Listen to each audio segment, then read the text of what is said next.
Being a parent can be really challenging. Child and Family Resource Network focuses on connecting pregnant parents and those with kids under the age of 5 with free support services to help them on their parenting journey. Everyone deserves someone they can turn to for help with parenting. Visit childandfamilyresourcenetwork.org today. This show is part of the Head Stuff Podcast Network. Hi, I'm Niamh Kavanagh. And I'm Gearóid. And you're listening to Agony Rants.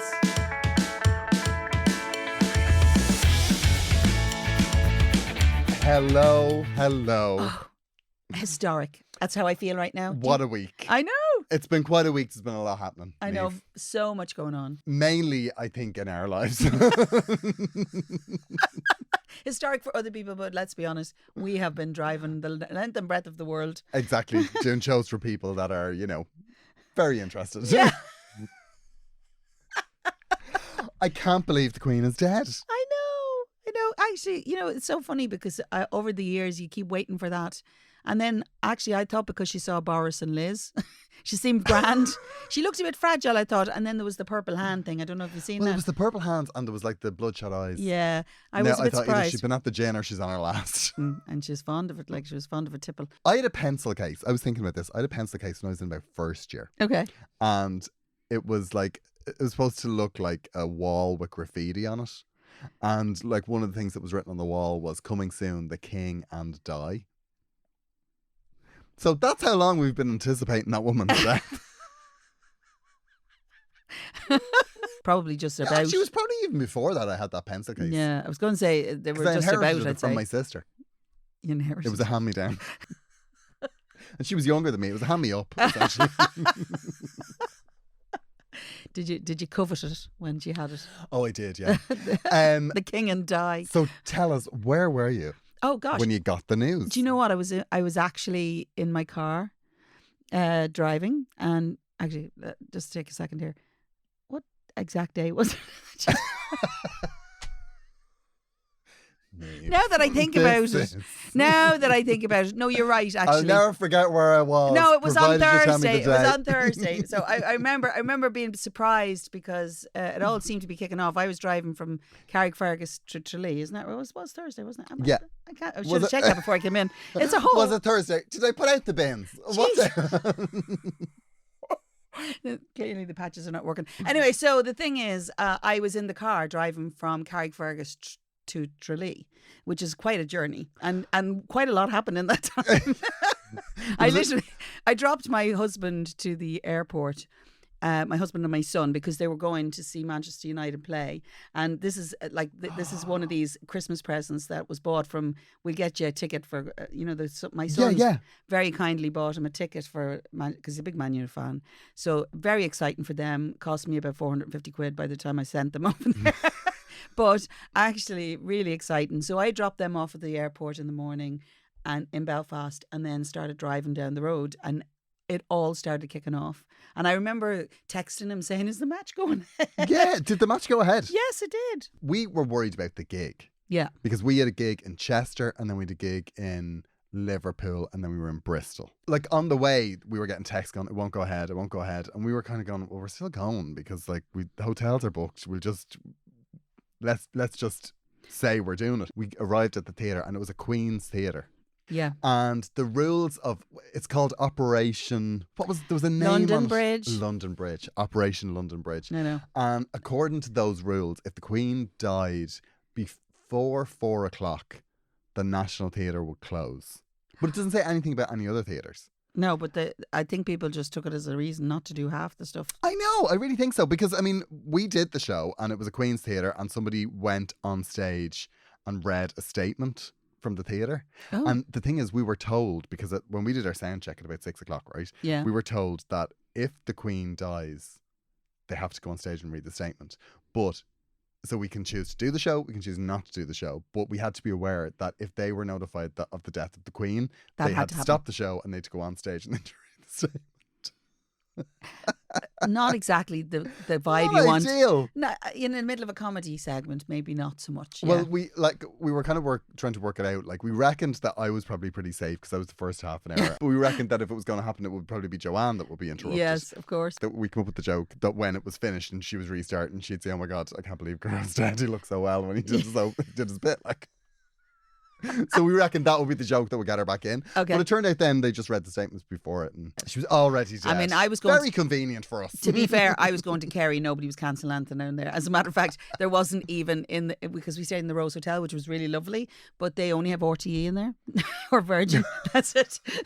There was no BBC. There was no nothing. You know, if you wanted to see anything, you had to kind of Google it later. Yeah. It was like a secondary headline. I thought what was interesting was the BBC. They were all wearing black and they were all talking in this very somber voice. Serious. But they were saying things like, "Do not speculate. You can't speculate about what's going on. It's wrong to speculate." But all the while, they were speculating wildly. I read that actually they had to have those black suits on hand for years. They were always had black suits there in case the Queen dies. No way. Don't tell me you didn't Google Operation London Bridge. I didn't. Oh I my actually God, didn't. the I just heard world did about it. it. Oh my God. The world. I watched the video. There was a video on YouTube. It's hilarious, and it's very serious the way they talk about the timeline and what's actually going to happen. You know, it's a very historic moment. We were talking about it actually, and everybody was saying, "It's the Queen." You know, I said, "No, actually, this is very historic because this is quite a pivotal moment for lots of things." You know, for instance, completely, yeah. You know, because people have been anticipating how Charlie's going to take over. Now, obviously, I have to be nice to him now. Oh, here, I was driving up the road yesterday, and he was coming into Northern Ireland. You know the way he came to Northern Ireland? Yeah. So I was driving up the road, and we're approaching Hillsborough, and there was people out of their cars all along the line. And I said, "What the hell is wrong with those people?" And then I realised the cavalcade went by. I saw his hand. I waved back at him. I think that might probably help. Did you wave, or were you just at the stop beep and No. come on? I did the royal wave. You're not only the people who subscribe are seeing the type of wave I'm doing. You know, the actual royal wave where it's kind of more of a twist of the hand. A twist of the wrist. A twist of the wrist. And did you see he's been a bit cranky? No, he's just lost his mother, for God's sake. I don't care what age you are. I right? know, yeah. It's and I very don't care hard. what it is. And not only that, he has just lost his mother. Yeah. I'm sorry. His speech was beautiful. Whether you like him or not, I think there was real heart in what he said. He clearly intends to be the monarch that people want him to be. They're all going to have opinions on it. And, you know, for a man who's been kind of strong about his convictions for a long time, and people have made their own minds up about who he is the whole time, and he's never had any time to really prove anything else. I think it'll be very interesting. To be honest, he's like in his 70s, do you know what I mean? Yeah, exactly. We're all looking at William. Yes. No, I mean, you're absolutely right. Like, when you get used to a certain amount of treatment. Oh my And God. he changed that. I mean, I know that from travelling with you. I know. You know, like, you go in, you go into a venue and people are like, "Well, Linda is actually going to close the show," and then all of a sudden they're backhanded across the face. I'm like, it's what she's expected. It's what the treatment she's used to. Do not speak that name in front of me. Yeah. No. I know, it's a funny thing. You know, you just get used to it. As a royal, he would not be expected to do a lot of things. If he suddenly started doing basic things like moving chairs and all that, people would be going, "What the hell is the king doing that for?" Oh, yeah. You know, It diminishes the monarchy. Well, I don't know if it does, but the point is, it would be odd. I think he's damned if he does and damned if he doesn't. He's just lost his ma. And I know. And whatever it's else very you think sad. about him, he did love his mum and she loved him. And that's the truth. The other thing is that he only lost his dad last year. You know, it's not that long since he lost his You're dad. the first person that said that. Yeah, I completely forgot about that. It's a lot. It's a lot to lose in one. And even if they're that age, even if it's a natural thing, it's still, even if you know they're not well, it's a shock. And king or no, doesn't mean they're not going to feel it. The thing about the monarchy is that all of this stuff gets thrown on you at the worst time in your life. Oh, it does. And we're only deciding whether we're going to sing what hymn. Do you know what I mean? Or are they going to? Or who's doing a prayer of the yeah, faithful? and you know who's going to fall out if they don't do the eulogy. And in between that, now he has to go around and appease all the heads of state, and then he'll be expected to be very controlled and lovely in that manner. But then they'll be raging with him if he doesn't show enough emotion. I know. Yeah, he can't win. What are your thoughts on Meghan Markle? We've never discussed this. No, we haven't, and I'm not a massive fan. Go on. Are we seeing a chink in the Niamh Kavanagh No, armour? I'm not a massive fan. I have no real opinion, whatever. But actually, there's no way that girl didn't know what she was marrying into. Have you listened to our podcast? not even remotely interested. Well, I Only listen to the podcast. only one podcast I'm interested in listening to. Niamh. And it's fascinated. That's it, obviously. Ah. I don't even listen to ours. It's interesting about her podcast, right? She had Mariah Carey on. Mariah. Talking about being Mariah Carey. But to say she made that about herself. Okay. Like, it's very polished. It's not like our podcast, Niamh. No. Like, What are you like, saying? Megan goes in and she re-records the questions. Like, it was so funny because you heard her talking to Mariah normally, and then you heard her very breathily asking a very serious question that she was obviously reading and overdubbing to fit the answer that Mariah had given. You know, she's only starting. We're a year in. And you've been podcasting Don't worry, before. Megan, you'll catch up. Yeah. You'll catch up. Apparently it was the #1 podcast in the world. Well, yeah, okay. But you know what I didn't like, right? Now, I have to say, I like Meghan Markle, but I like her in a way that I'm well aware she wants to be Oprah. Oh, yeah, I think she's repositioning herself. I have actually no problem with Meghan. I'm not overly keen on her, but Yeah, I you're don't. walking that back. I'm Niamh. not that sure. No, but to be honest with you, she doesn't affect my life. So I actually don't have, she doesn't. Unless she suddenly rings me up for She's an not interview. up rapping on your door going, Niamh, will you move that car, please? So I thought it was a controversial choice to launch a podcast on the 25th anniversary of Diana. yeah. No, that's I thought that was... that says a lot about someone, right? Like, and I thought what was interesting was that all of the people around her were like, Megan, would you... She could have done it any time. Would you go the following week? It's kind of sad that she married Prince Charles's son. Right. And it's like, how has your life changed since? It's like, well, I've got a podcast. She could have had so much more. Who was there for Meghan or who was there for Mariah? You're right. Now, Mariah is, whatever you think about Mariah, she is like beloved. She is beloved, but you know what I think about Mariah? What do you think? Right, these are my thoughts. I think Mariah might be a bit crusty. I think, like, if Mariah took her shoes off now, you'd be opening a window. Oh, yeah. There's something a bit... Yeah, I know. Do you know what I I know mean? exactly what you mean. Yeah. Yeah. Yeah. Like, She's not as polished as... I always think that about her. Like, when you see her and you're like, that's a dry shampoo look. I think that there's a veneer of soul shantoos. But she, even in that podcast, like talking to whatever her name was, Megan, she was talking about how, like, she was wearing the dress that she'd worn the night before because she fell asleep in it. And I was like, Oh, my God. Mariah, Yeah. come on. Get up, have a shower. Surely she has people to put her into clean things. No. At the very least. Like, now, Meghan Markle, obviously, because she's quite classy, like, she couldn't ask the question we were all asking, which was, Mariah, did you go asleep or did you pass out? Ask what the people want to hear, I Meghan. know. But here, let's bring it back into the fact that after that, she has to come home now. And they were always scheduled to come to the UK, which is interesting. Okay. They were only here because they were here. Oh, right.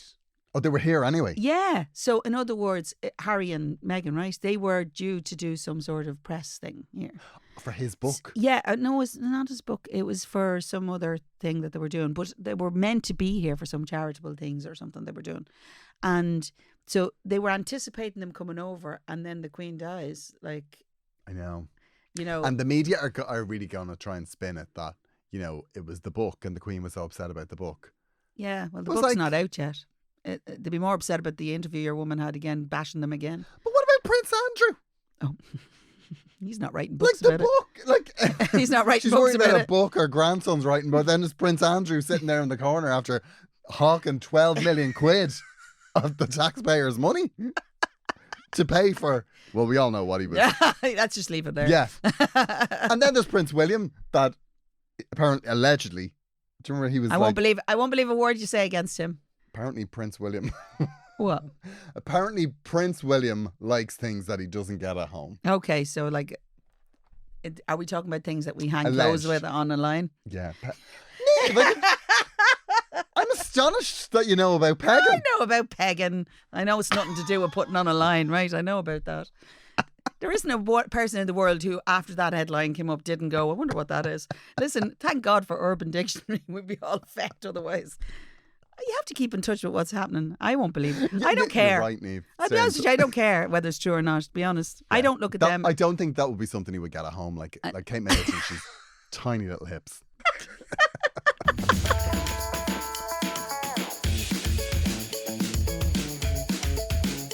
I did show myself at so many funerals. Oh, did you? Like, firstly, right, I find it tough to talk to people when they're upset. I never know what to say. Like, I really, like, I absolutely lose myself. Like, I'm just, I say the most stupid things. Like, absolutely stupid things. Have you any examples? Oh, a million. You know the way they always say, like, you know when you see a body, right, they always go, she looked great. She looked great. She looked very peaceful. Yeah, I know, she's dead. And I always go, she looked great. Yeah, that's what she looked great. She looked great. She looked brilliant. She looked fantastic. And then all of a sudden it's like, she looked absolutely brilliant now. I've never seen her look better. And I'm just like, Gearóid, stop. Just like engage the brain. The woman's dead. Because I just, instead of shutting up, I just feel like I'll just keep talking. And if I keep talking, then we won't. Yeah, but you're not alone there. We're all a bit like that now. I'm not going to lie. It's so bad. Do you know the worst one? My worst one ever. I'll never forget it as long as I live. I was at a funeral. It was an incredibly sad funeral. It was an awful, tragic funeral, right?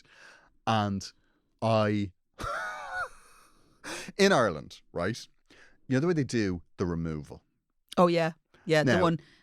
Which is, Because if there's you're not rules. from Ireland, it's like a little ceremony in the church the night before. So they bring the body to the church usually. To the church. And usually if you're not related to them, that's the time, that's your opportunity to go to a less formal situation. Yes. So you're not as committed. You go to this thing, you say a few novenas or whatever, a few prayers, and then you give your condolences. And actually it's a probably easier one than the actual than the funeral. big funeral. Yeah. And what happens at the end of that is, right, you have to queue up and shake hands with the family, right? Which is just horrendous. Awful, right? And do you know what the worst thing in the world that can happen in that queue is you get stuck behind a hugger. Oh.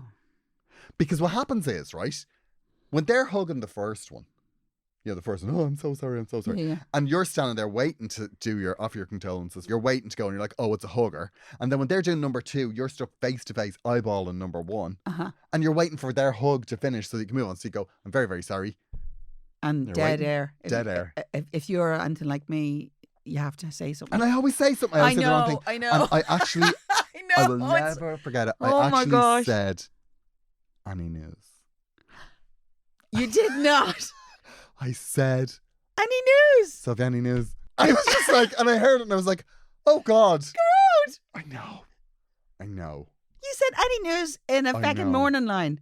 Yeah. Oh my God. I never forgot it. It's one of those things, you know, like where you just, you know, like something happens and then every so often years later you get this like electric shock. Oh, I know. When you're just like cleaning the bathroom. You're like, And oh you're- good God, oh. I said that.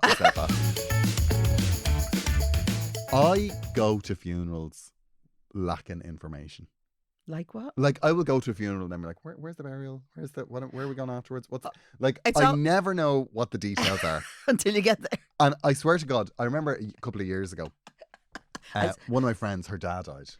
Oh. And I went to the mass and then I went to 3 different burials. Because Because you didn't know where it was. I just made the assumption that it was Glasnevin Cemetery and I went and I was like, oh, this must be it. Here's a funeral. And I went, no, it wasn't, but I did all the prayers. But the thing was, you rush up and you're like, that's where it is. That's all. I'm here now, Grant. And then all the people form and you're like at the front and then you're like, Margaret? Who's Margaret? But you're at the front so you can't leave. I was Because going it's to say, a crowd behind how you. You do you can't be like, extricate yourself Margaret, from that? actually, I never liked the woman. But I went to 3 of them in Glasnevin and then realised that he was getting buried in Dean's Grange. oh, I so wasn't even in the right place. We're still in very murky territory. I know. Actually, do you know, I spent a lot of time singing at funerals when I was young, in school, in secondary school especially, because obviously I was a lovely singer back in the day, doing all the nice songs, and I sang Ave Maria very well. But I kept getting taken out of class to sing at the old nuns' funerals in Cabra. I'll never forget it.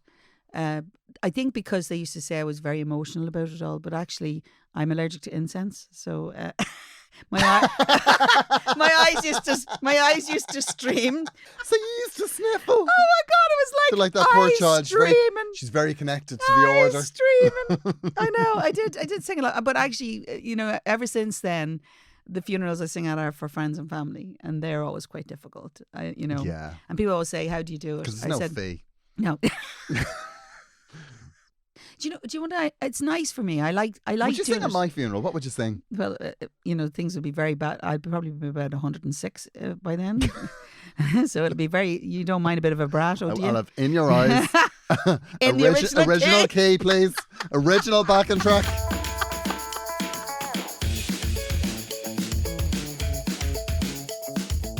So, we are talking about awkward family events, right? Because is there going to be anything more awkward than the royal funeral? Who do you think is singing? Oh, well, Sonia sang God Save the King in Ipswich. Jesus, you work Sonia into anything, I swear saw it on to God. Instagram. She did a lovely job, Eve. I'm sure she did. Job. I have no doubt she did. Yeah, I hadn't seen anyone sing God Save the King, and she sang it. For that. God, my mom's very upset about the Queen. She's really upset. Yeah, Honest to God, now, she was very upset about Di. She lit a candle for Di. Yeah, she lit a candle on the first day, but 3 days later, she was over. The house was ready for Di to come and lie on stage, basically. So what we did is we asked you to get in touch with your awkward family events and how to survive them. Again, lots of people got in touch. Oh, they really did. So we've got one here from Tara, and she says, with awkward family events, stay sober and drive home. Pretend you have something on and that you have to leave. Oh my God. Or catch COVID. That's what I said on New Year's. And that's what I said for New Year's, and then I called it a week later. Yeah, well, that's karma. But I do think it's good if you're going to awkward family events. Like, it's always good to have an out and to set that out up. Yeah, but immediately. Look, I know if I have a family event to go to that I'm not 100% on. Yeah. I'll always have a gig. I was like, I have to go. I can't believe you said that on real. They don't listen. Do you think my family listens to this? No. So Joanne says, my estranged brother turned up to my other brother's wedding. So that's fair enough. This is the one that's less estranged, probably. Got locked and told my mother he had a child she will never meet. Oh, Jesus. And left the table and proceeded to shag the bridesmaid in the photo booth and probably create another child that she'll never meet. Oh, Jesus. And not only that, the child will have a photo of its conception. Well, Joanne, that's an interesting. Claire says boyfriend's first time meeting my mum was at my granddad's wake, and he shouts, "Enjoy your evening." Getting a phone call that my granny passed away while on a first date with my fella. Right. My mother insisted he drive me home in my own car in case I was too upset. Then he had to make his own way home. Oh, bless. That's very cute, though. That is very cute. And is he still? I wonder if he's still there. I don't know. You never know. Okay, so Kate says, a woman in my office walked into the wrong wake, realised too late, shook everyone's hand, signed the book, and said a prayer in front of the stranger's body while everyone looked on her confused. She committed to that. You see, yeah. I totally understand that. Double down. I would absolutely do exactly the same thing. I'm not going to lie. Yeah, you're at a burial. I took a rose and everything and threw it in. You're here now, Gearóid. Yeah. Double down.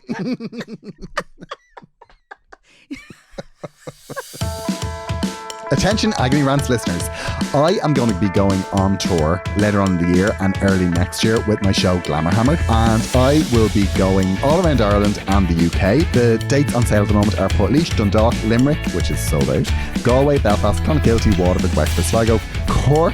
I'll be at the Everyman in January. My Liberty Hall shows are sold out, but we've just put on at Vicar Street, which is very much not sold out. So not just yet. So come along, we'd love to see you there. How do I get tickets, Gearóid? You can get tickets, Niamh, by asking me. I know. But all of those other people, they can buy them on GearóidFarrelly.com. We have a follow-up, Niamh. Okay. Okay. It says, Dear Niamh and Gearóid, I heard on a recent episode that you were looking for follow-ups. Well, I have one for you. I sent a letter about my partner and his 2 kids who were being very badly behaved. I remember that one. Do you remember that one? Yeah, I do remember that. I can't remember what we said. I know it was fantastic. I've no doubt. Thanks for your advice, as it really did help. Oh, yeah. Yay. Fantastic. Which bit? It was my advice, I'm sure. Yeah, I'd say so. I think... Were you setting fire to something? No, I think you were telling her to... I think your take was to sit them all down and have a conversation and also get the husband on board, and I think mine was slap them. I had a conversation with my partner and told him to grow up and to get his 2 brats in line, or he knew where the door was. That sounds more like Actually, you. It sounds more like... That was me. I also brought both of the kids out for dinner with him, and we had a very civilised conversation about rules and boundaries. So that's my bit. It turns out that fucking turn up...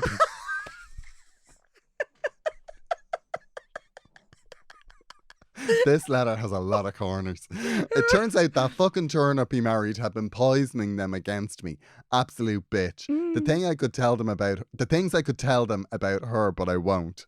Anyway, things are rosy in the garden for now. I'll keep you posted. Thanks, Belle. Belle, we love you. Thank We you do so love you, Belle. much. And, interestingly, I couldn't marry this up because I think we've 2 Belles that write to us. Oh, right, okay. Just the 2? Yeah, because with the other Belle that wrote in, I think that was talking about working on a sex line. Oh, right, okay. Yeah, so I was trying to. There's 2 different Belles. So Wow, okay. yeah, welcome, Belle, too. Okay. I remember that problem really well, actually. That's a That was very good really one. resolution. Yeah, because I think what happened was she was going out with someone that had been married before. Yeah. And he had 2 kids that were basically ruining her weekend, and it was her flat, I think. Yeah, wasn't it was. It was her house. And I think what happened was she was going out to try and avoid it. And it was all getting a bit much, I think. And he was like being a bit, oh, what's wrong with you?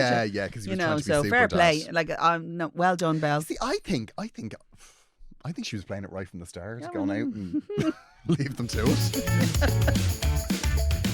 Niamh, Yes. we are stopping to tell these people that we are supportable on Headstuff Plus. Are we? Yes, so we're on the Headstuff Podcast Network. Of course we are. That's where our show is recorded, and that's where our show It's is hosted. hosted. Exactly. And if you would like to support us, you can subscribe to Headstuff Plus, and that money goes to us. And Yes. in return, you will get bonus content from us. There's bonus content from us up there. Yeah. You'll also get the bonus content from all of the other shows. Oh, yeah. And what we're doing is, at the moment, we're putting together a little package. Oh, we're so excited. We've been talking about this. We talked about it over our lunch. I know.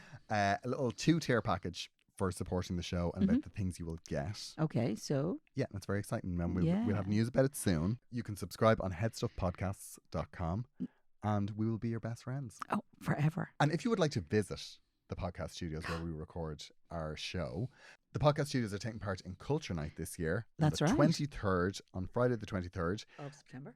You'll be able to come and you can book to record a podcast. Oh, yeah, but you need to get in Little soon 5 because minute I think podcast. they're quite busy. Yes, and there's going to be podcasters here. Mm-hmm. Is there anyone special going to be here at some point, Niamh? Let me think. I may be Niamh may be dropping in. In the later end of the day. I'm actually hoping to get in for the last couple of hours. And if you want to hear more about what's going on at the podcast studios on Culture Night, we'll have a little listen to this. The podcast studios are opening their doors to everyone this Culture Night. Come see the place where your favourite Headstuff Podcast Network shows are made. Get behind the scenes access, learn about production, and record your very own 5-minute podcast. This is an opportunity not to be missed. Join us Friday the 23rd of September. Register on eventbrite.ie or see the Culture Night website for more details. We look forward to seeing you there.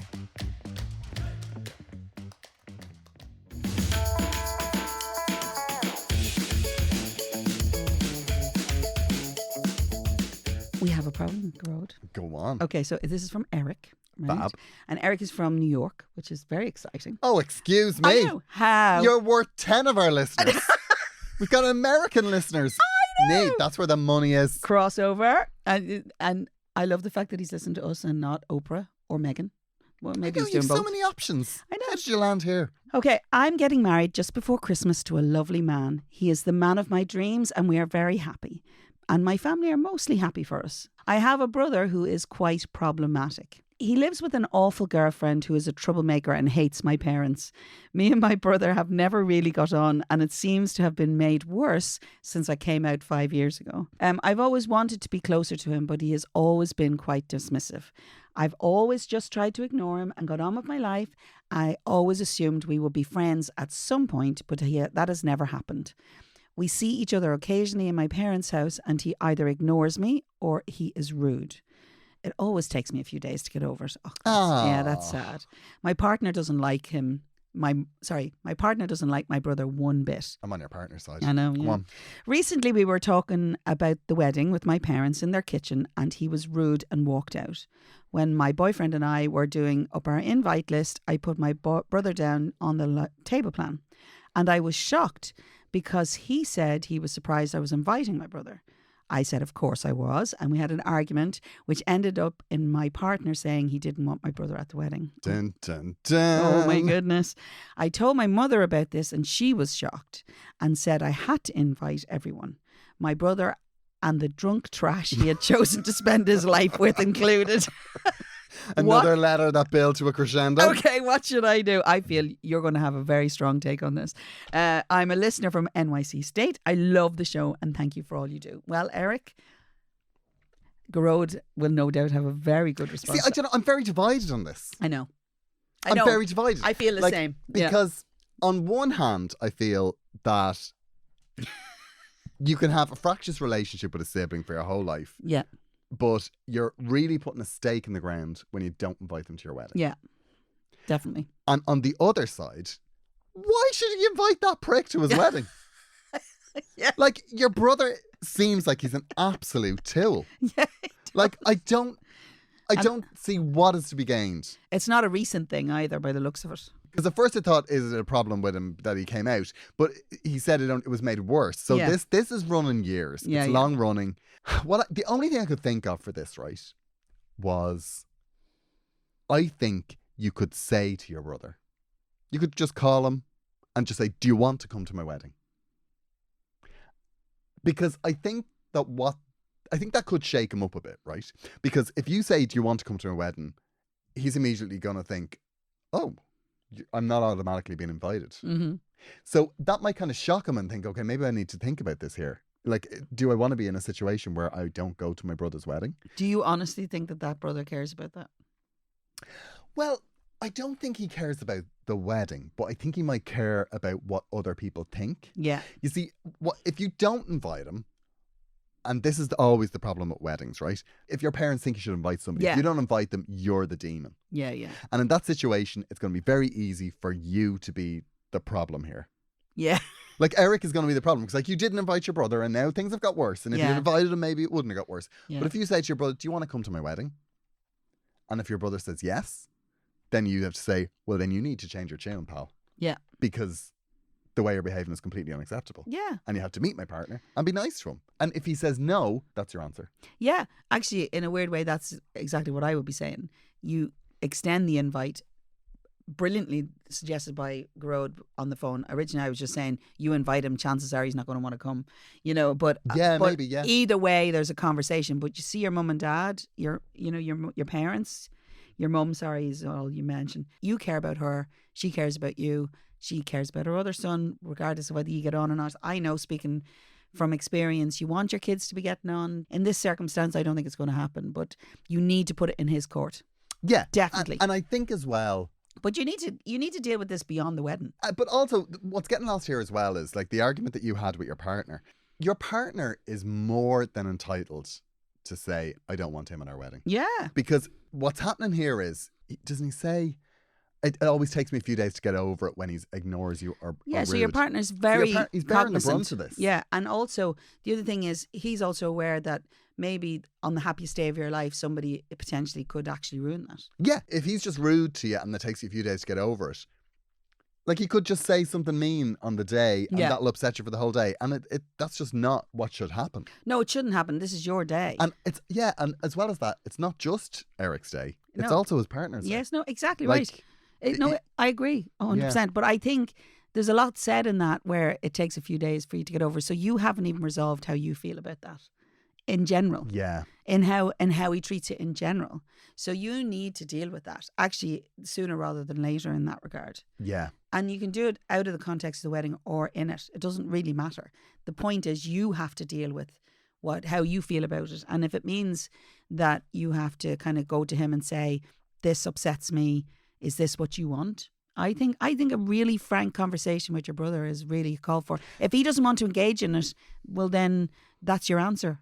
That's your answer to everything. That is your answer to everything. And the problem is you have to decide how you're going to feel about that too. And the thing about it is, sometimes what can happen with this situation is, if somebody thinks that the door is always open, they'll just keep behaving badly the same way. Your brother behaves really badly because he knows he'll have the opportunity to do it again and there'll be no consequence to anything.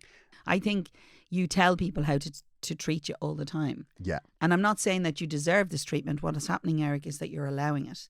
Yeah. And I think it's important that you face that head on. But you have to be very steady when you do. It's not through anger you should be doing that. You should be just honest about how you feel. No, I completely And disagree you with need that. to do it. Oh, No, really? I think get angry. Get Oh, really? angry. Oh, yeah, absolutely. Wreck Go his on car. Yeah. Do you know what you can take comfort in, Eric, though? Right. Eric is by far the favourite child. Oh, without doubt. Yeah. And I know that people say that nobody has a favourite child and that, you know, a mother's love is, you know, it's unconditional. Mm-hmm. I don't believe that for a second. Okay. Are you the favourite in your house? No.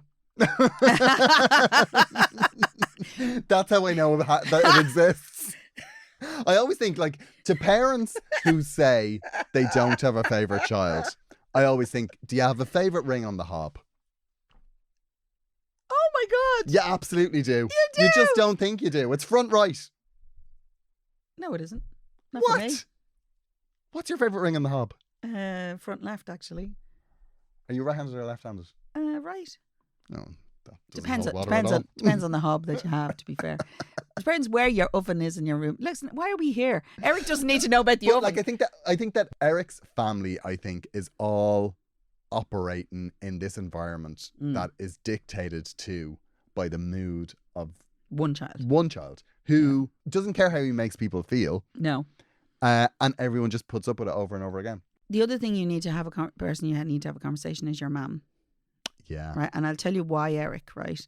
The thing is, mammies, we want our children to be all happy and lovely together, but we have to be honest about they don't always go that way, and you need to be going to her saying, "This is what I've done, but this is how I feel about it." And would you really, and ask her the question, would you really be happy? Would you rather have him at the wedding and for me to be unhappy? I would say the question you ask her is if if him and that trash that he's gone out with is coming to my wedding, they're sitting with you. Yeah. Are you comfortable sitting with them for the day? Yeah, yeah. because that's what you're being asked. No, they're really serious questions. You know, that's it. Yeah, both totally. Both of them are serious. And if she insists on him going, that's the way to do it. Yeah. No top table for mommy and daddy. No. They have to sit with them and they have to put up with them. Yeah. And they have to also keep them in line. Yeah, no, it is true. Do you know what? Actually, it is such an important thing. And remember who your new core family is going to be. It's going to be you and your partner. Yeah. You know, and so seriously, have that conversation soon, Eric. And we want to know about how it goes. Yeah, we want to know about it. I really, really think, though, the most important bit is that you don't end up the demon here. No. Because you're not the problem. No, you're not. Like, your brother's the problem. And I think with your mother insisting that he's there, you're kind of being made to be the pinch point. Yeah. Like Eric has been made to be the friction. Yeah. So I would say put that on the brother. Yeah, you just You know, put it in do his you court. want to come? Yeah. And if he says no, boom, that's the end of it. And Sorted. it's absolutely over. And when that happens, you have to make it really clear to your mother, I have asked him and he has said no. So what you don't want is a situation of her cajoling, Yeah. bribing the brother to change his decision. And we're the fine decision's with made, that. The decision's final. We're fine with that. Yeah. And so should you. Niamh, I think we did very well. I think we did well. Eric, what are our chances of getting an invite? Oh, yeah. New York. Yeah, it'd be lovely, wouldn't I it? love A New York. wedding in New York State. New York in spring. Is New York State, isn't that Anna Garten? She's New York State, I isn't love she? that, yeah. The God, Hamptons. in my head, I live a life like that, but that's I not know. actually true. Niamh, it's been wonderful to chat to you. Oh, I know. It's such a sad week. Oh, yeah. Yeah, Are you very going sad. to the funeral? I don't know if I'd be bothered. Will you watch? Like, if I was at home, I'd watch a royal wedding. I'm not sure I'd be bothered with a royal funeral. Yeah. I just think there's something really... I always feel that about funerals. Yeah. That I always feel there's something a bit grim about watching people grieve. Or at least with a wedding, you're there for the hats. You know, the style. So-and-so looks well. Here comes Eugenie with a satellite on her head. Yeah, I get that. But with a funeral, it's Yeah. all just And Camillus, not yeah. into a hanky. It's like... Nobody needs it. No, that's true. Listen, I think we've helped this week. Yeah. Eric, we'd love a follow-up. Yes, if we you would. want to get in touch, agonyrants@gmail.com. We would love to hear from you. We'd love to hear about your problems. We'd love to hear about your lives. Any stories, anything at all. Yeah, And if get in there's- touch. We're always here. We're able If to there's touch zone. if there's any topic you'd like to hear us talk about, and stuff like that, we'd be definitely up for Any that. world events or Yeah. world issues you'd like us to clear up. Because we're good at that. Things that just need to be wrapped up once and for all. World hunger, the environment, enough is enough. Sorted in an hour. Chat to you soon. See you. Bye.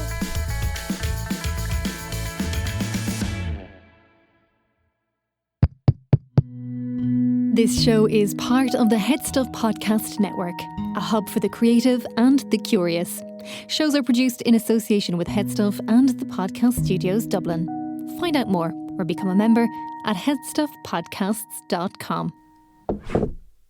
Being a parent can be really challenging. Child and Family Resource Network focuses on connecting pregnant parents and those with kids under the age of 5 with free support services to help them on their parenting journey. Everyone deserves someone they can turn to for help with parenting. Visit childandfamilyresourcenetwork.org today. Heard my little sis is buying a car. You'll need my secret guide. Gross, no way. I already used Capital One Auto Navigator. I bet your credit score Wasn't impacted at all, so ha.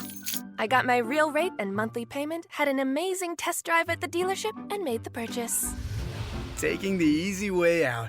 That's so you. Still not getting it. That's so you. Capital One, what's in your wallet? Terms and conditions apply. Find out more at CapitalOne.com/autonavigator.